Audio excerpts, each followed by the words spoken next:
Hello students, myself doctor Swati Bala. आज हम लोग पढ़ेंगे प्रसव विज्ञान।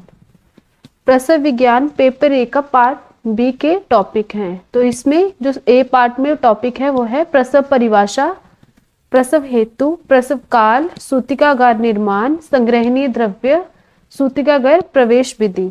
तो ये पार्ट बहुत इंपॉर्टेंट है क्योंकि ये पेपर में मैक्सिमम पूछा जाता है। प्रसव परिभाषा जो है स्टेजेस ऑफ लेबर या फिर प्रसव की अवस्थाओं के साथ 10 नंबर में या फिर 15 नंबर में पूछा जाता है। प्रसव हेतु जहाँ पे cause of onset of labour जो पूछा जाता है, ये 5 नंबर का क्वेश्चन मैक्सिमम पूछा जाता है। सूतिकागार निर्माण, संग्रहणीय द्रव्य, सूतिकागार प्रवेश विधि, ये क्वेश्चन भी 5 नंबर में पूछा जाता है। तो आज जो इस टॉपिक में हम लोग क्या क्या पढ़ेंगे, प्रसव परिभाषा, प्रसव हेतु, प्रसव काल, सूतिकागार निर्माण, संग्रहणीय द्रव्य और सूतिकागार प्रवेश विधि। सबसे पहले प्रसव की परिभाषा। तो प्रसव की ऐसे संहिताओं में कोई परिभाषा नहीं दी गई है, पर मॉडर्न के यूटोशिया से हम लोग चरक के श्लोक को कोरिलेट कर सकते हैं। तो श्लोक इस प्रकार है, सच उपस्थित काले जन्मानी प्रसूति मारुत योगात। उपस्थित काल का मतलब है कि जब काल प्रसव का हो, तो मतलब इसे हम लोग एट टर्म प्रेगनेंसी से कोरिलेट करेंगे। प्रसूति मारुत को यूट्राइन कॉन्ट्रैक्शन से, प्रवृत्ति अवाक शिरा, परिवृत्ति का मतलब परिवर्तन हो रहा है तो इसको इंटरनल रोटेशन से हम लोग कोरिलेट करेंगे। अवाक शिरा है तो विथ सिफेलिक प्रेजेंटेशन। निष्क्राम अपत्य पथेन मतलब जो फीटस जो डिलीवर वेजाइनल रूट से हो वही क्या है, प्रकृति है। ऐसा प्रकृति विकृति पुनर्तो अन्यथा, इनमें से अगर कोई भी फैक्टर फेवरेबल नहीं है तो वो क्या है, वो विकृति है। परम स्वतंत्र वृत्ति वर्वती, तो इसके बाद जब फीटस डिलीवर हो जाएगा तो उसके बाद वो स्वतंत्र रूप से जो है सांस लेगा और फीडिंग करेगा, क्योंकि इससे पहले वो प्रतंत्र वृत्ति में था, वो सारी चीजों के लिए अपनी माता पे ही आश्रित था। नेक्स्ट श्लोक है सुश्रुत का, स योनि शीर्षाम याति स्वावता प्रसव प्रति। तो इसमें सुश्रुत ने बताया है कि जो प्रसव के समय जो गर्भ है वो स्वभाव से ही शीर्ष से प्रसवित होता है। नेक्स्ट है अष्टांग संग्रह। अष्टांग संग्रह ने चरक को ही फॉलो किया है, सिर्फ एक जो है उन्होंने अलग से बताया है, निष्क्राम अपत्य अनुचा अप्राच्युता माता हृदयात। मतलब क्या है कि निष्क्रमण के बाद अपत्य पद से वेजाइनल रूट से डिलीवरी के बाद अपरा का च्युत होना भी जो है वो भी एक कंडीशन है प्राकृतिक प्रसव की। मतलब जो प्लेसेंटा है वो भी प्रकृति निकल जाना चाहिए, अगर ऐसा नहीं होता है तो वो विकृति है। तो उपस्थित काल एट टर्म डिलीवरी से इसे कोरिलेट करेंगे। प्रसूति मारुत योग को यूट्राइन कॉन्ट्रैक्शन से, परिवर्तन को इंटरनल रोटेशन से, अवाक शिरा को विद सिफेलिक और वर्टिक प्रेजेंटेशन से, निष्क्रमण अपत्य पथ से थ्रू वेजाइनल रूट। तो अगर कोई all this factors are correct then it is said to be normal labour. अगर ये सारे फैक्टर फेवरेबल होंगे तभी वो नॉर्मल लेबर कहलाएगी। अगर इनमें से कोई भी फैक्टर डिविएट होगा तो वो एबनॉर्मल लेबर के अंडर आ जाएगा। इसके बाद है प्रसव प्रारंभ होने के कारण। कालस्य परिणामेन मुक्तम यथा फलम प्रपद्यते स्वावेन ना अन्यथा पतितु ध्रुवम। काल के परिणाम से, वृंत से मतलब डाली से फल जो है वो मुक्त हो जाता है स्वभाव से ही। एवं काल प्रकर्षेण मुक्तो नाड़ी निबंधनात् गर्भाशयस्थो यो गर्भ जननाय प्रवर्त्यते। उसी तरह काल के प्रभाव से जो गर्भ है वो क्या करेगा, नाड़ी बंधनों से मुक्त होके गर्भ क्या करेगा, प्रसवित हो जाएगा। काल के प्रभाव के कारण वृंत से मुक्त हुआ फल जिस प्रकार स्वभाव से ही पतित होता है, उसी प्रकार काल के प्रकर्ष से नाड़ी निबंधों से मुक्त हुआ गर्भाशयस्थ, गर्भाशय में रहने वाला गर्भ प्रसव के लिए उद्यत होता है। महर्षि हारित ने कहा है कि गर्भ का गर्भाशय वास्ते वैराग्य हो जाता है। इसी तरह आचार्य बेल ने कहा है कि जो गर्भ है रस के द्वारा पोषण होकर संपूर्ण गात्र का हो जाता है, मतलब उसका वो फुली डेवलप हो जाता है, इसलिए वो प्रसव जो है स्टार्ट हो जाता है ना, प्रसव जो पीड़ा है वो स्टार्ट हो जाती है। तो इसमें जो फैक्टर है तो उनमें से कुछ इंपॉर्टेंट फैक्टर हम लोग यहाँ देखेंगे। सो आपको हम लोग अननोन कॉज से कोरिलेट करेंगे क्योंकि जन्म और मृत्यु जो है वो स्वभाव ही उसका एक कारण है। संपूर्ण अंग है तो उसको full maturity of the foetal parts. गर्भाशय से वैराग्य, तो क्या होता है जैसे ही टर्म पे प्रेगनेंसी होती है तो चेंजेस हो जाती है internal environment of the uterus. Hormonal changes के कारण क्या होगा, लेबर जो है वो इनिशिएट हो जाएगी। नाड़ी बंधनों से मुक्ति, descent of the foetus in the pelvic cavity. सामान्य प्रसव काल, सामान्य प्रसव काल सुश्रुत, भागवत और भाव प्रकाश और योग रत्नाकर ने 9, 10, 11 तथा 12 मास माना है। इसके बाद अगर प्रसव नहीं होता है तो वो विकारी है। चरक और काश्यप ने इसको 9 और 10 मास का माना है।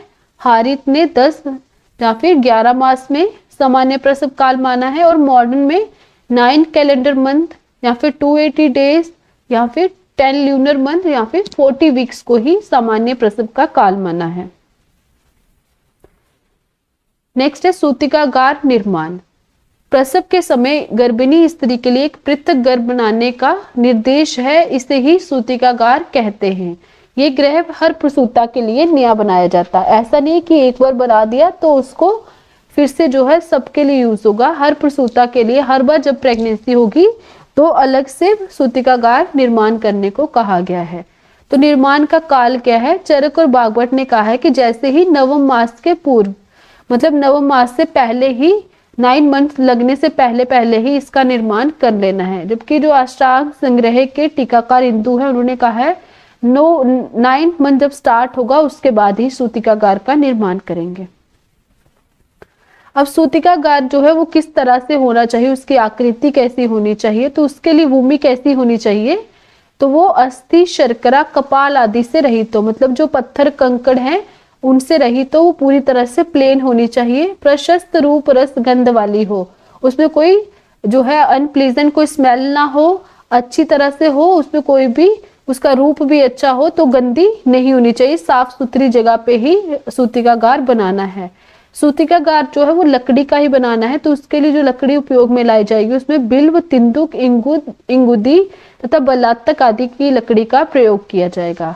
सूतिकागार में प्रवेश द्वार किस दिशा में बनाना है, तो पूर्व और उत्तर की दिशा में चरक के अनुसार, पूर्व जा दक्षिण दिशा की ओर सुश्रुत के अनुसार। इसके बाद वास्तु ज्ञाता की अनुमति लेकर उसमें शौचघर, स्नानघर, रसोईघर आदि का निर्माण करे। मतलब कि वास्तु ज्ञाता से पूछ ले कि कहाँ शौचघर सही रहेगा, कहाँ स्नानघर सही रहेगा, तो उसी के अकॉर्डिंग उसका निर्माण करें। सूतिकागार सभी उपकरणों से युक्त होना चाहिए। जितनी भी सामग्री जो है प्रसव के समय जो है स्त्री को चाहिए हो, वो सारी चीजें उसमें होनी चाहिए। सूतिकागार सभी ऋतुओं में सुखकारी हो, मतलब अगर गर्मी की ऋतु है तो ऐसा ना हो कि उसमें बहुत गर्मी लगती हो, तो उसके लिए क्या करना है, वहां पे पर्दे और खिड़कियां अच्छे से जो है प्रॉपर वेंटिलेशन उसमें बनाना है, और सर्दियों के लिए भी वैसे ही उसको सुखकारी बनाना है। नेक्स्ट है सुश्रुत। सुश्रुत ने जाति के अनुसार सूतिकागार के लिए भूमि का चयन करने को कहा है। और नेक्स्ट सुश्रुत ने क्या कहा है कि सूतिकागार को उन्होंने अरिष्टागार भी कहा है। तो सुश्रुत ने कहा है कि ब्राह्मण के लिए श्वेत जो है श्वेत वर्ण की भूमि होनी चाहिए तथा बिल्व की लकड़ी के साथ कोई सूतिकागार का निर्माण करना है। क्षत्रिय के लिए रक्त वर्ण की भूमि होनी चाहिए तथा न्योग्रोध की लकड़ी से उसका निर्माण करना है। वैश्य के लिए पीत वर्ण की भूमि तथा तिंदु की लकड़ी से उसका निर्माण करना है। शूद्र के लिए कृष्ण वर्ण की भूमि और बलात्तक की लकड़ी से निर्माण करना है। सूतिकागार 8 हाथ लंबा और 4 हाथ चौड़ाई उसकी होनी चाहिए। सूतिकागार सारे रक्षा तथा मंगल द्रव्यों से युक्त होना चाहिए। सूतिकागार में संग्रहणीय पदार्थ कौन कौन से जो उपकरण जो चीजें हैं वो उसमें जो है हमें इकट्ठा करके रखनी है। तो औषधियों में सर्पी, मधु, सैंधव, कुष्ठ, एला, लांगिली, लहसुन, कतक, सुरा तथा आसव आदि होने चाहिए। सर्पी, मधु और सैंधव जो है ये शिशु के लिए है, बच्चे के लिए है। सर्पी मधु से चटाने के लिए, कुष्ठ, एला और लांगली अप्रापातन के लिए, या फिर जो गर्भ संग हो जाए तो उसमें यूज करने के लिए। इसके बाद 2 पत्थर होने चाहिए प्राण प्रत्यागमन करने के लिए। 2 छोटे या बड़े मुसल दान्य कुटन के लिए। 2 उदुखल होने चाहिए। खर और वृषभ होने चाहिए। 2 स्वर्ण या रजत निर्मित सूची पिपलिका मतलब नीडल जो है होनी चाहिए।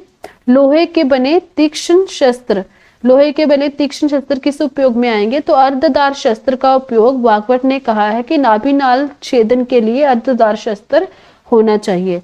बिल्व से निर्मित, बिल्व की लकड़ी से निर्मित 2 पलंग होने चाहिए, मतलब बच्चे के लिए एक होना चाहिए बेड और दूसरा मदर के लिए।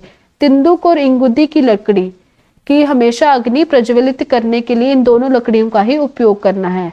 इसके बाद प्रसव कराने वाली स्त्रियां वहां होनी चाहिए जो मल्टी पैरस हों, जिन्होंने बहुत सारे, जिनके बच्चे खुद के हों और बहुत सारे प्रसव उन्होंने कराए हों। तो आचार्य चरक के अनुसार अनेक ऐसी स्त्रियां होनी चाहिए, पर सुश्रुत के अनुसार 4 स्त्रियों का होना ही सफिशिएंट है। इसके बाद है सूतिकागार में प्रवेश विधि। तो 9 मंथ के स्टार्ट होते ही किसी पुण्य दिन या अच्छे नक्षत्र में सूतिकागार में जो स्त्री है उसको दक्षिण पैर से प्रवेश कराना है तथा वहां रहकर ही प्रसव की प्रतीक्षा करनी है। तो सबसे पहले गो, ब्राह्मण तथा अग्नि का अनुसरण, मतलब उनको पहले जो है गृह प्रवेश उनका पहले करवाना है और उसी के साथ साथ उसके बाद जो स्त्री है वो दक्षिण पैर से सूतिकागार में प्रवेश करे। अष्टांग संग्रह ने बताया है कि सूतिकागार में स्त्री को हमेशा अनुलोमन करने वाले आहार विहार को ही देना चाहिए। तो अगर कभी भी मल मूत्र का विबंध हो जाए तो ऐसी स्थिति में स्त्री को फलवर्तियों का उपयोग करना चाहिए। अगर किसी को कोई डाउट हो तो वो मुझे कमेंट में पूछ सकता है। Thank you for watching.